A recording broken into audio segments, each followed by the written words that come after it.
It's not a surprise for us that the U.S. would take some form of reprisal to our response to their unjustified tariff, which was on top of other unjustified tariffs. That's not a surprise.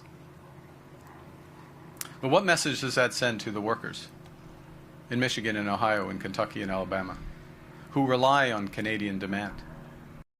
There is a mutually beneficial deal possible here, but it has to be one that respects Canada's sovereignty, that respects our independence, that uses our complementary strengths to build something better, not tear apart for short-term gain. That's the offer. When the Americans go to the negotiation table first with the right attitude towards our industries and a true partnership, of course we'll come to the negotiating table. Let's be clear.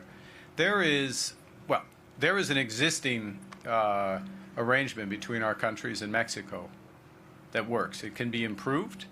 There's ways to improve it, and we will work to improve it in ways that are to the benefit of Canadians, but also to the benefit of Americans and the people of Mexico.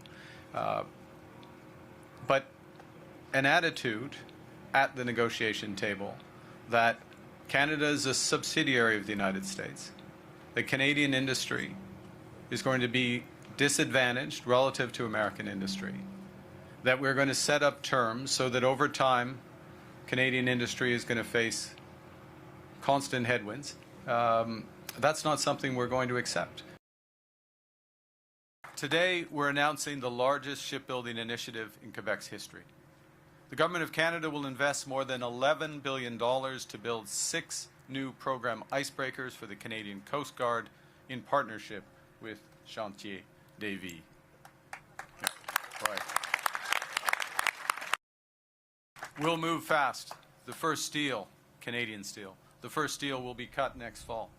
The first ship will be delivered 5 years later. And the first full fleet, and the full fleet, will be in service 5 years after that. The new icebreakers will replace the Coast Guard's aging heavy and medium icebreakers. They'll work in Atlantic Canada, the St. Lawrence, and throughout the depth of winter, and in our Arctic throughout the summer.